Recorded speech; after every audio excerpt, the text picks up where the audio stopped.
life is trying to expose something to me. If I have an issue with a partner and certain emotions or triggers are coming up, life is just presenting me with that challenge to expose part of me that I wouldn't otherwise be able to optimize. Do aliens exist or do they not exist?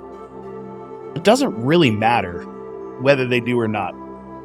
Is it more fun to think they exist, or is it more fun to think they don't exist? I have seen a wave that comes and goes. The wave of the psychedelics when it was in the 70s, and then it slowed down a little bit and nothing happened. And then now we're coming back to that where people are like, oh, let's explore. Let's do Burning Man and let's do Coachella and all of those celebrations of life. And I love that business people are opening their minds to that.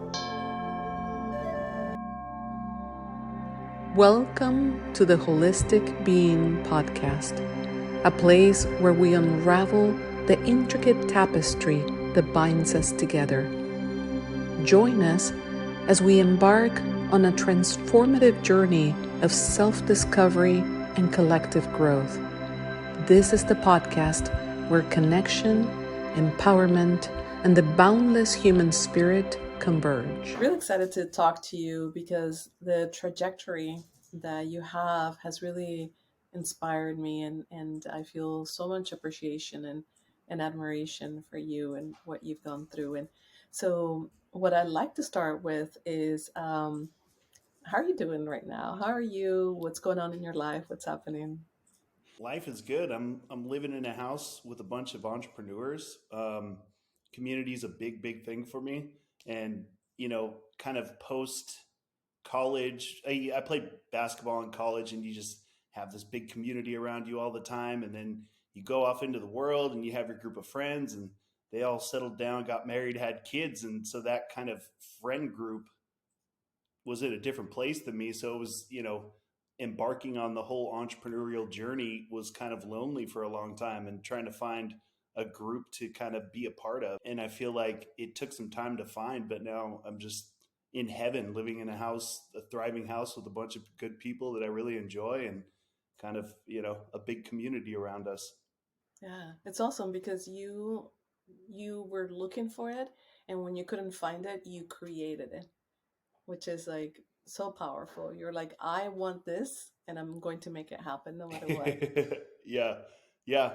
It definitely all just came together, and yeah, life can be powerful like that for sure. Nice, nice. And when you say entrepreneurship, do you want to tell the listeners a little bit about like what are some of the things you're working on, or a Sure. little bit about you? Yeah, so I have two main roles right now. I'm the CEO of Bully Bone Pet Products, which makes chew toys for dogs. So I'm sure we'll get into that story, how I got into the pet industry. But getting to play with dogs all day long and make toys and solve some problems in the pet industry is really rewarding. And then the other role I have is chief strategy officer and co-founder of an esports company called Generation Esports, and that is, we're using video games and gaming as a kind of avenue to engage with students and really kind of teach them better habits, teach them things that I learned in sports: teamwork, camaraderie, winning, losing with grace. And some of those things don't necessarily exist in video games, but through kind of the medium we're doing and the classes that we're teaching in the various schools, it turns that into a phrase you and I say all the time: you got to meet people where they're at. And that's where the kids are at. Instead of fighting against, oh, video games are bad or this or that, like that's where they are, so why not meet them there? Yeah, it seems like you're really enjoying your life right now, and the podcast is about a holistic being. So how we integrate our spirituality, business, our bodies, self-care, relationships, and all of that. And I'd like to hear from you a little bit about how you integrate all of those aspects of Yeah. you in creating this. Yeah, I think that's really important. I mean, the tendency with entrepreneurs and even being in this environment I'm in is that, you put so much weight on your identity as an entrepreneur. And if business is going well, then you're having a good day. If business isn't going well, then you're having a bad day. But there's just so much more to life. There's so much more to just kind of stepping outside of that, all the little things that we tie to success. Business is just one aspect of life, and it shouldn't be all consuming. And that's been a big challenge because so many people depend on you. There's a lot of people who work for the company, a lot of people, investors who all kind of are counting on you. So there is a lot of pressure, and it needs to be a big deal. But you also need to realize that life is a game, and we're here to play it, and that's just one aspect of it. There's still going out and hanging out in nature and hanging out with your friends, with being able to be present. Because if that stuff's just always in your mind, you're really kind of never present with people, and then you're not really connecting with people, and then you're just kind of going through life in this weird hazy fog and putting all of your happiness on the shoulders of success.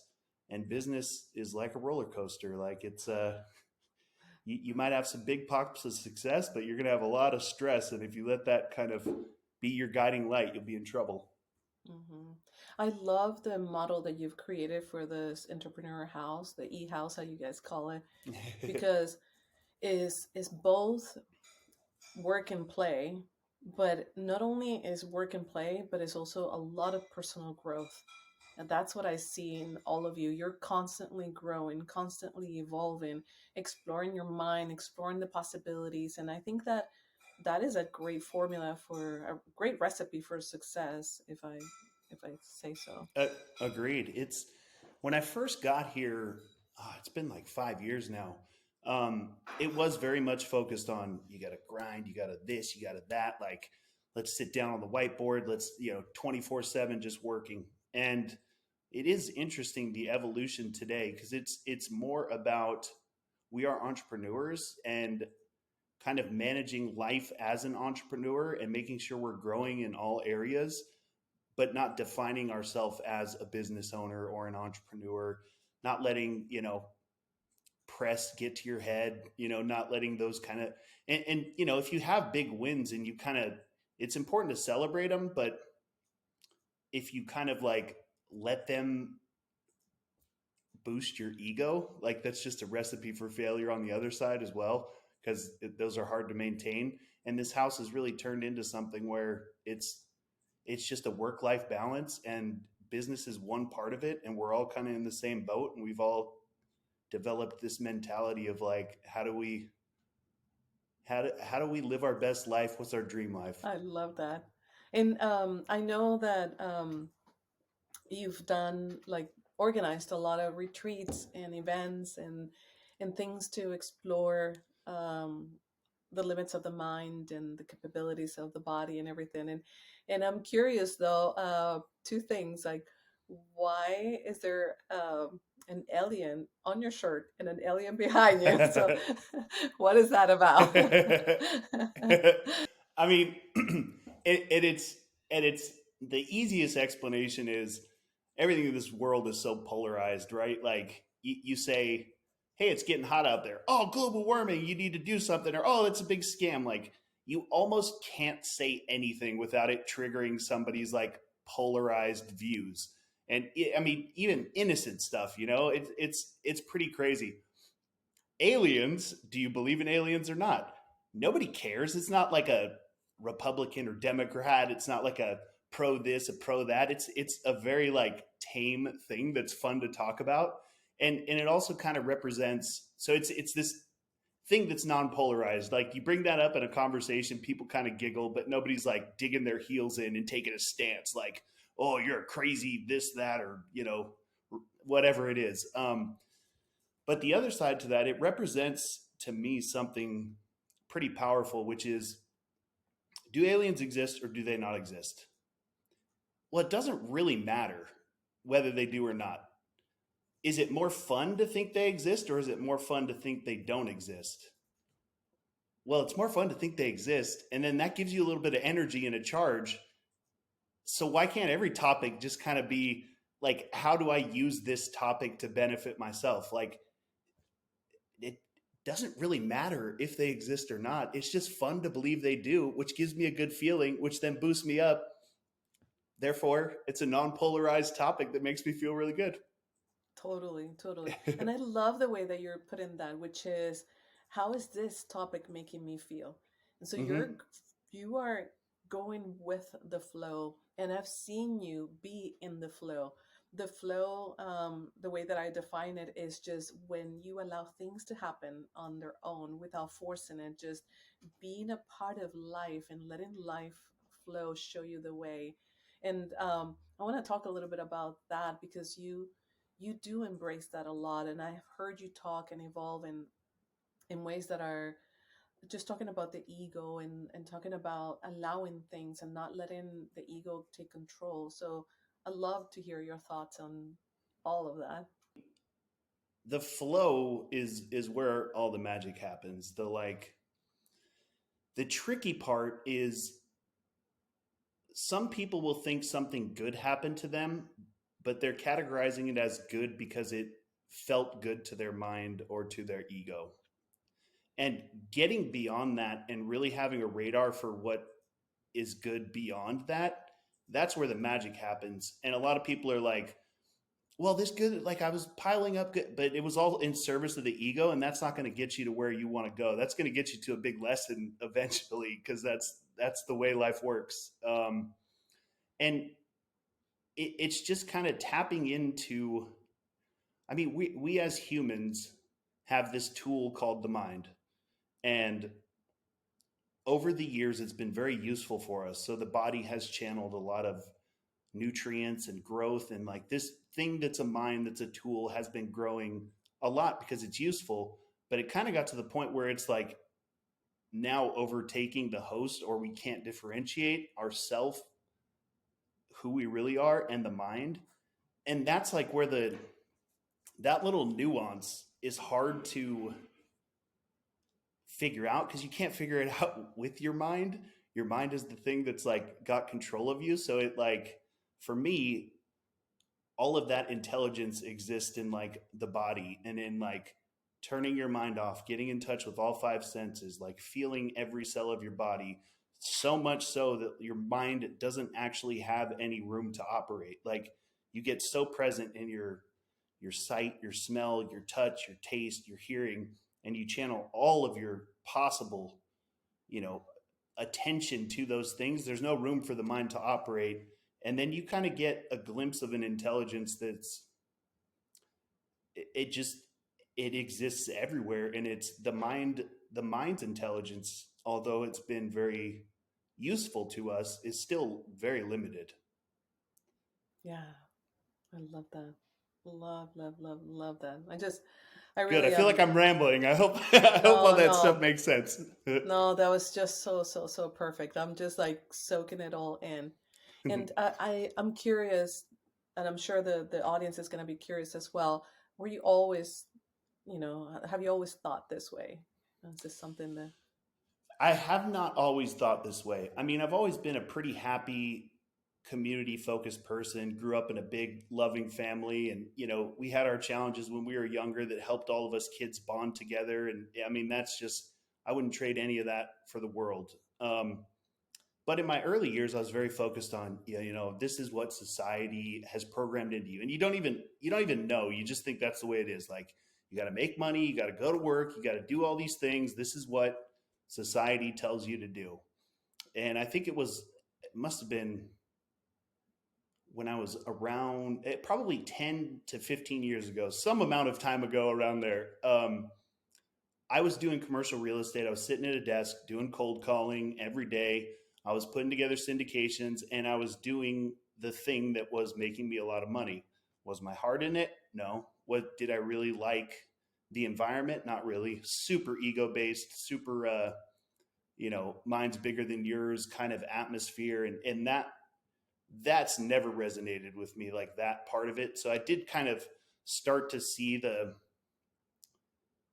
problem with when you're super focused on money, that it just gets to an extreme, and that extreme just gets worse and worse, with kind of the excesses of the ego.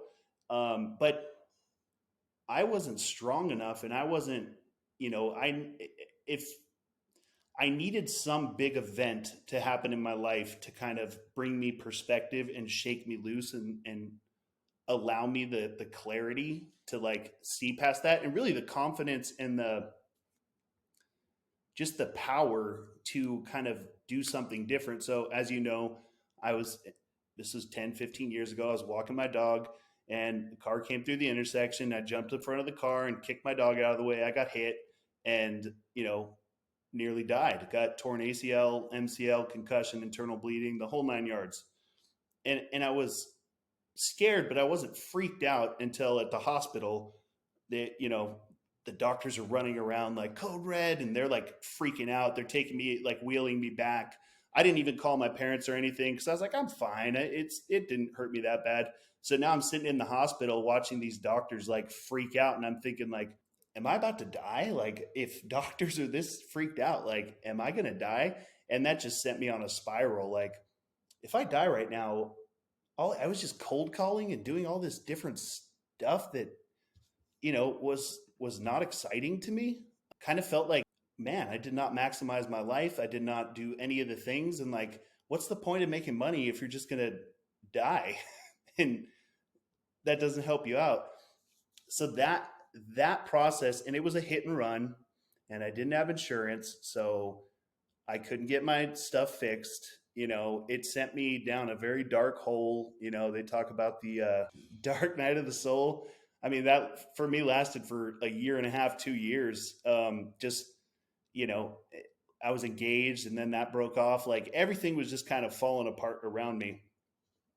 But it also kind of woke me up in that, man, I really like playing with dogs. I really want to, if I died tomorrow, I would be happy if I was just playing with dogs all day. And that doesn't sound like a business. I don't know how to turn that into a business, but I was just so certain that like life is short, and money, although everyone seems to think it's the most important thing, it's really not if you kind of put it in context. What's important is like living life to the fullest, doing stuff you like, filling yourself up, and kind of treating every day like it's your last. So I'm not sure I could say I like just had like that I did anything. I didn't really do anything. Life just kind of like was like, yeah, just kind of did it for me. And looking back, I realized there was many steps along the way where I could have like changed that, or little signs or pointers that were like showing me this is not making me happy. This is not your life.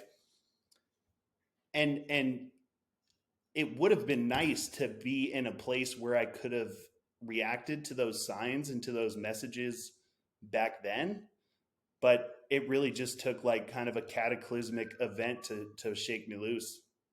I mean, you can't not listen at that point. Like, what else do you want? How else do you want me to deliver this message to you? Exactly. I almost killed you. Are you not going to listen or Yeah. what? Yeah. Exactly. That's really, really awesome. I love hearing that story. And I know that your growth has been just one step at a time, but it has been so inward. Your expansion, your internal expansion is shown also by the external expansion, and you've never really moved away from what you truly believe. You believe in joy, and you believe in community. And I think that those are the pillars that have driven you and continue to drive you. And when you are in tune with that, it seems like everything just happens for you, and it just flows easily and effortlessly. And it's really exciting to do that. Yeah, it definitely does. And it's important to note though, that like it does flow, and there's still things that we would categorize as challenges or as things that create negative outcomes, but we just don't have a long enough time. Like after the accident where everyone told me, oh, that's so bad. Oh my God, you should sue her. You're such a victim. But looking back on it, it was the best thing that ever happened. So I think as humans, if we look at anything on a long enough timeline, we have no idea whether it's good or bad. So keeping that perspective when some challenge comes up or something that's kind of like feels crippling or whatever, it's still beautiful. It's still part of life. And you can't really say whether it was good or bad in the moment. And that's also kind of part of the flow of life, seeing that that stuff all kind of like corresponds to itself. The ups and downs, it's like the reason we consider it a down or an up is because of the things that we are assigning to an event that happened, which in and of itself is a neutral event. So just wanted to make that clear with like the flow of things. I am in the flow and I'm loving it, but it's to outsiders, everything may not appear. It's not like I'm just making millions of dollars and floating on clouds and nothing's happening. That would be boring. I'm still like in the flow, but I'm like trusting in life that everything is happening exactly the way it needs to, and it's getting me where I need to go. Yeah.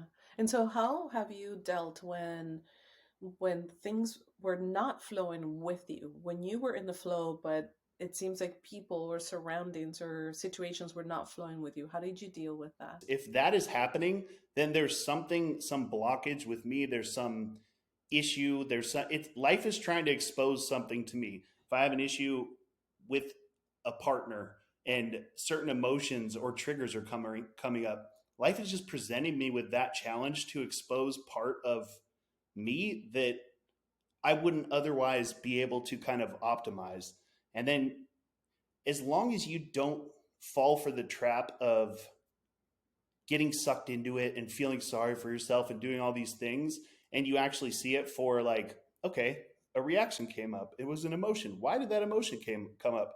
Oh, because I'm like thinking this is going to hurt the business. So therefore, like this person is coming after, but it's, you basically use that as kind of a way to find little growth opportunities. So in essence, they're not even challenges. If you want to be a CEO of a $200 million company, you got to get to a level where you're able to run a $200 million company. So life is just conditioning you for that and preparing you. And you got to clear up a bunch of stuff along the way to be able to receive what you actually want.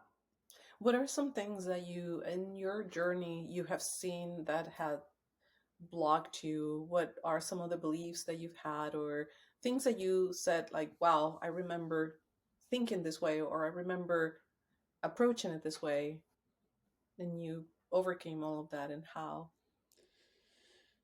That's a good question. Yeah. I mean, I think the biggest one is, especially in entrepreneurship, which still kind of dominates whether I like to admit it or not. And no matter how hard I work on it, it's still part of my identity and it still controls a large portion of my happiness or my sadness. And that's all related to when you step back to it, like, well, I wanted it to grow to here, but it hasn't grown to there yet.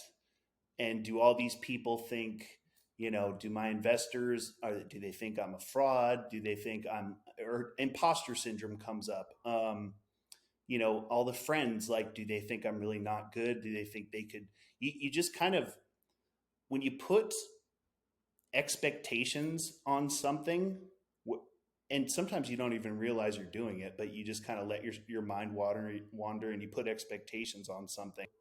When anything doesn't work towards that expectation, it ends up causing some sort of suffering in you. And that's always been, that's the biggest challenge in entrepreneurship, is not putting expectations on stuff. And then when you don't put expectations on stuff, how do you stay motivated to keep growing and keep pushing goals? And then how do you not set goals that create expectations, but you're still motivated to make it grow? You're just kind of like dancing this line between the mind and the flow state. And it's real tricky. Yes, yes, yes, yes. But I love what you're saying. You're saying, I'm going to surrender. I'm going to set goals, but I'm going to surrender the way that it should go. I'm going to flow with it.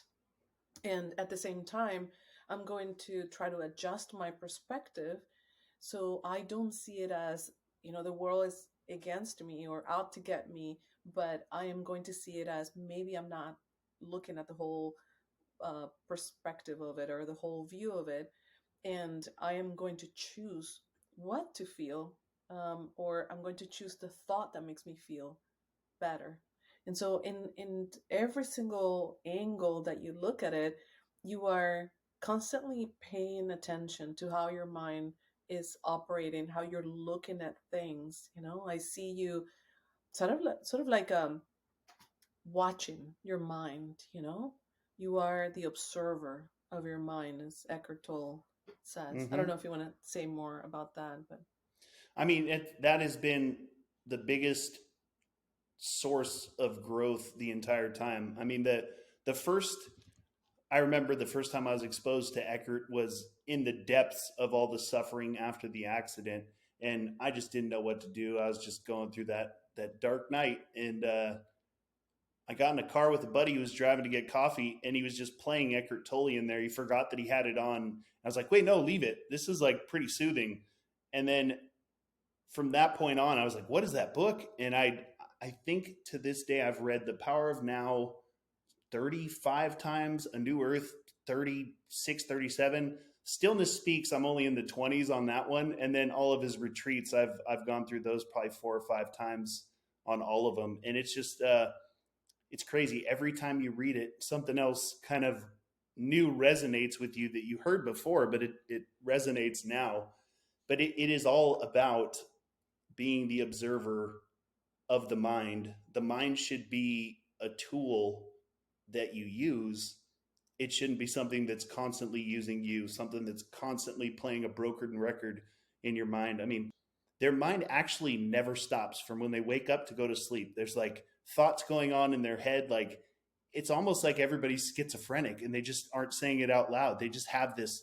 And some of the thoughts are just so repetitive. Like in an hour, you might say the same thought in your head 1,000 times and you're just so used to it, you don't even realize like, when you finally realize it, you're like, what in the heck? And when you finally quiet it, man, you get so much more brain power and you're just like, you can actually use it as a tool versus something that's been wearing you out and like using all your processing. It's actually now this tool. And then you can use that tool and you can kind of channel in whatever you want to call it, infinite intelligence, plugging into the stuff that you can't really plug into when your mind is just firing off all the time. hmm. And how did you start discovering this? Because when you were working, doing your business, then you had the accident, then you started getting introduced to the books. What was it that helped you expand your mind and start thinking this way? What were some of the things, some of the tools that you used? Yeah, so this is interesting because I talk about this with the roommates all the time. Um, I want to say it was like 15 years ago. None of this stuff that exists now exists. The only thing that was out was Eckhart Tolle. Like there wasn't YouTube videos of Abraham Hicks. There wasn't like people were not talking about this stuff. But reading, it was The Power of Now, and it's in like the question and answer format. And I just happened to like sit in his car when it was the exact question, and they like answered a very specific question that just resonated. And I was like, "What in the world is this?" And I just picked it up and read it. I would actually on Audible just walk around the block listening to them like constantly. And then I was looking for new material and it didn't exist. Like there was nothing out there. So I just kept reading the books over and over again and I was looking for more stuff. And I would talk to people about the book and no one knew about it. And I was like, is this just like a crazy cult thing? But it feels so right. It like feels right inside. And we were talking about this at the last retreat. The really interesting thing now is I don't know if it's a wave, I don't know if it's like a trend or consciousness waking up, but nowadays there's resources everywhere. There's podcasts about this stuff. There's a million different books about this. There's courses. There's like everybody's talking about it, which is really cool to see that like it wasn't that long ago when none of these resources existed. And now all of a sudden that's all anyone talks about. And it keeps gaining momentum and gaining traction. And I mean, it's now it's just like choose your weapon. And people, the thing about Eckhart Tolle is it's really dense and it's really hard to absorb. I had to read it so many different times to pick up stuff. And that's a really tough entry point for most people. But now there's all sorts. There's the Wayne Dyers. There's all these different, there's the, who's the science guy who talks about the heart center, and I went down his rabbit hole for a little while. Gaber Mate, and then yeah, so many people that are There's exploring that. Yeah. So there's like all these little entry points for people that are softer and easier to understand than Eckhart, who just goes straight to it, like and it's super dense, and you're just like, what did I listen to? That's what I was thinking of, Joe Dispenza. Um, there's just so many entry points, and then there's like even mid-level people, like, okay, you got through the entry points, now get a little riskier, go to the Abraham Hicks levels, like go to that levels, and then you can kind of graduate your way up to Eckhart. It really cool to watch the like tidal wave of people kind of waking up and how it's taking hold. And some people get annoyed by all the like the different. I feel like a million people have different courses online, and I'm like, it's great. Like, people are waking up. Like, the more the merrier. Like, we need to. It needs to spread. It needs to. Yeah, it's. So the resources I used were pretty much Eckhart Tolle, but nothing like that existed back then. But now it's awesome to see, like, all you have to do is get into Google and you'll find a million different like entry points to start. Yeah, it's incredible because now people are doing ayahuasca ceremonies and psilocybin and expanding their minds and trying different things, and there's shamans involved, and honestly, so this is from my perspective, and I'm a lot younger, a lot older than you, but I I grew up in the Deepa Chopra beliefs, and the because I study psychology, I am familiar with Gaber Mate from a long time ago, and I because I've been in the spiritual realm for a long time, I've been familiar with so many like Wayne Dyer and all of those people that have developed a lot of the belief systems, and that is the realm that I've been always been around. So I have seen a wave that comes and goes. The wave of, the psychedelics when it was in the 70s, which I didn't experience that, but like I know that was happening 60s, 70s. And then it sort of slowed down a little bit and nothing happened. And then now we're coming back to that where people are like, ooh, let's explore. Let's do, Burning Man, and let's do Yeah. Coachella, and all of those celebrations of life. But I think we are seeing it so differently than back then because information is now more easily accessible. People can educate themselves more and follow people who have gone through the journeys, and I think we're doing it in a smarter way. And a lot of the entrepreneurs that I work with are wanting to expand their mind, and they are trying, ketamine and journeys and things like that because it does allow a different perspective.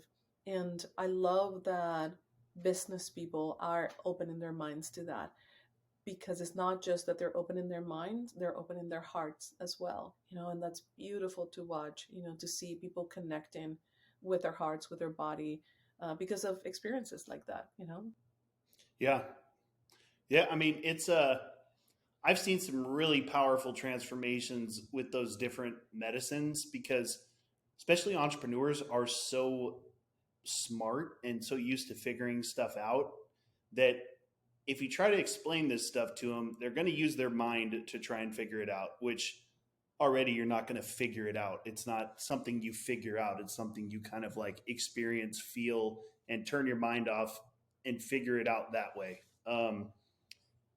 But those medicines like just shut your brain down, and like you're immediately plugged into whatever that universal flow is. And there's like, you can fight it, you're going to have a bad time, but you'll eventually surrender. And when you do surrender, you're like, why has no one ever told me about this? It is powerful. I mean, that's another one of those, like I was saying, there's different levels, but like there's different methods too of like getting into this. That definitely wasn't as prevalent or really exist 15 years ago when this all kind of started. It was, and like you said, in the 70s, it kind of popped up, but I think, governments kind of controlled the information at that time and suppressed it down, and there wasn't free flowing information. So everyone just kind of ate the narrative they were fed. And now you can't try to suppress it. You can't suppress it. Like there's too much access to information and too many people. The wave is like unstoppable. Exactly, exactly. And so many people are now into meditation and yoga and alternative healings and things like that. That I've seen open up. I mean, I was, I don't know, 15, 20, and I was learning about chakra clearing and all of that. And I came to the United States and it's like nothing, crickets, Yeah, nothing yeah, like that. yeah. And it's Get out just of here with that now. hippie crap. Yeah. I know that woo Right? woo. What the heck is Yeah. that? You know? Yeah. And Yeah. now I'm seeing it. I mean, I'm only 50, but like I'm seeing now that people are going to yoga and doing Reiki and Tai Chi and Qigong and all of the magical alternatives ways of tapping into that energy flow, acupuncture, even the insurance companies are enrolling people in chiropractic work and acupuncture. So as a society, I think we are advancing and tapping into what else is out there because I believe there's so much that is still untapped. We have so much power and potential, and what limits us is our mind and our context.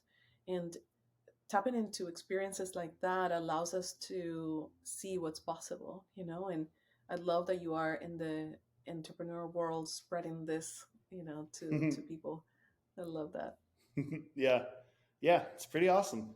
It's fun little vein to be plugged into for sure.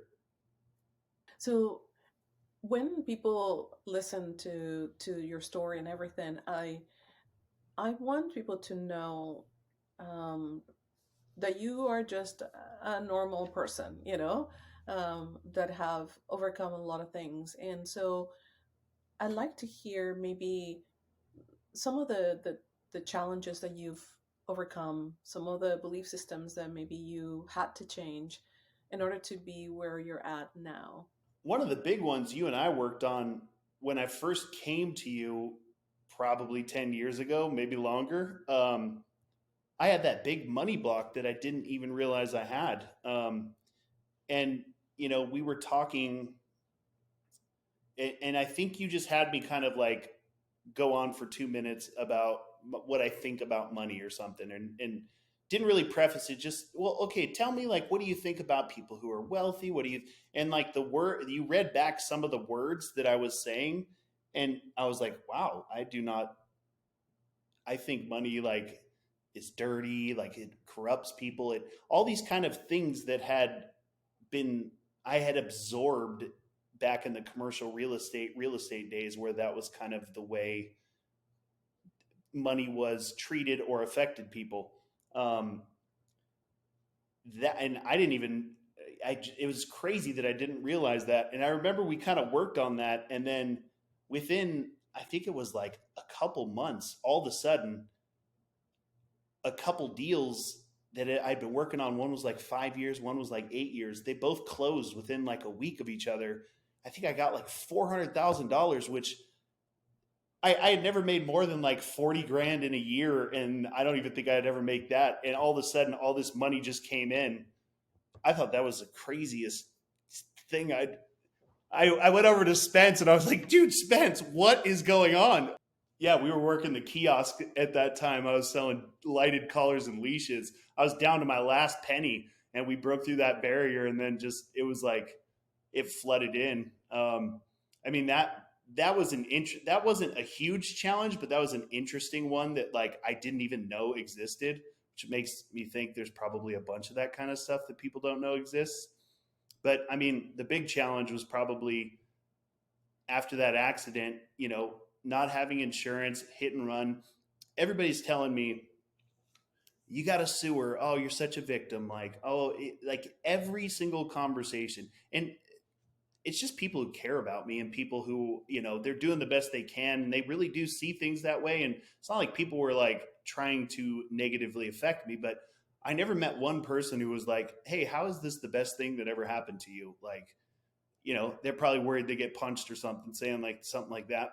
But like everybody was kind of feeding me this victim story and like introducing me to attorneys and call the cops. And so that was kind of what the real like for a year or two, what kind of kept me down at the bottom of like a deep hole was like, man, I am a victim. Man, I am this or that. And just one day I was just super tired of it. And I was like, okay, I got to figure out a way to turn this into like the best thing that ever happened to me. But I had to reach kind of the bottom of that pit, which was painful and long and all that stuff, to like be like this, to realize how bad that negative story was affecting me. Didn't matter if it was true or not. Like everything's true from different perspectives. But I needed to create a new perspective, which was also true, that you can turn this into the best thing that ever happened to you. Yes, it's true. You are a victim. You are this, you are that, whatever. But I choose to believe this other story or put all the energy in this other story. And that was a pretty wild ride. And then, telling people that I'm going to turn it into the best thing that ever happened to me. Everyone's just like, you finally lost it. Like, what are you talking about? There's no possible way that was a good thing that happened to you. And then just dealing with that for years and years. And nowadays people are like, wow, that was awesome. But you're like swimming upstream for so long, trying to like hold on to that counter perspective that was really a tricky time.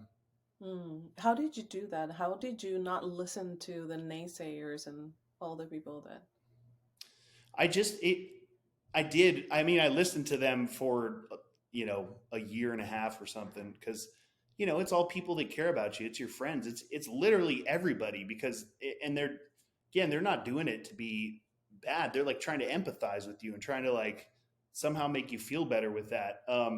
But I just kind of realized what a funk it was. I remember it was, I think, a Chinese proverb, like drinking poison and expecting to kill your enemy or something like that. Like there was a quote along those lines that just hit me. And I was like, man, I'm just dwelling on this story and dwelling on, oh man, like I can't play basketball anymore. I can't this, I can't that. And it's just dwelling on it. It was creating all this negative energy and just a negative flow. And it just dawned on me kind of with that, whatever it is, proverb, that that mentality is just it's actually ruining my life. So how do I change that? And I didn't know how to change that, but it was basically, okay, everyone keeps saying this is the worst thing. So how do I turn it into the best thing? And that kind of led me to pursue the whole pet industry and playing with dogs and all that stuff, and using that as kind of a catalyst for growth. But it really just kind of had to take me to a breaking point where I realized how much that was, for lack of a better term, like destroying life. Yeah. It's incredible because at that moment you made a decision.